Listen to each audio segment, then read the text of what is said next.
आप तो आईपीएस अधिकारी हैं जी सर। और आईआईटी गुवाहाटी से आप पढ़कर आए। जी सर।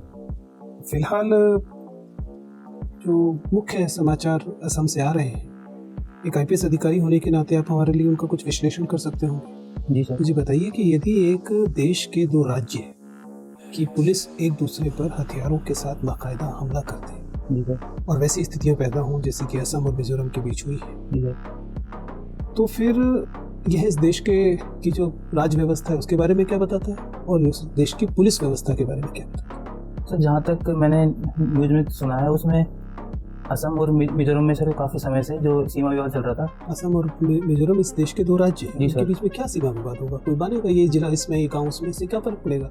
इसके लिए हथियारों के साथ संघर्ष की आवश्यकता क्यों पड़ेगी? सर जहाँ तक न्यूज़ में पड़ा उसमें उपद्रवियों के द्वारा हथियार चलाए गए थे, ना कि सर पुलिस बल के द्वारा। कुछ बताएंगे या केवल इतना ही काफी है? आप एक आईपीएस अधिकारी हैं। सर उपद्रवियों द्वारा पुलिस पर हथियार चलाए गए थे, उसमें 6 पुलिस वालों की मौत हो गई थी और काफ़ी घायल भी हो गए थे। तो सर इसमें मेरा व्यक्तिगत मानना यह है कि इस तरह की जो झड़प थी उनको दोनों राज्यों के जो मुख्यमंत्री है वो एक डिटेल रिपोर्ट मंगवाते हैं वहाँ के जो जिलों के एसपी है उनसे लॉ एंड ऑर्डर के लिए। लेकिन तो जो कंटिंजेंट किया था उसे तो खुद ही आईजी लीड कर रहे थे, तब उसमें बेचारा एसपी क्या कर ले? सर एसपी लोकल जो कंडीशन है उसके हिसाब से अगर लॉ एंड ऑर्डर बिगड़ने वाला है तो उनको सिचुएशन का पता रहता है। आपको नहीं लगता कि आप एक बहुत बड़ी घटना को बहुत मामूली घटना की तरह बताने की कोशिश कर रहे हैं?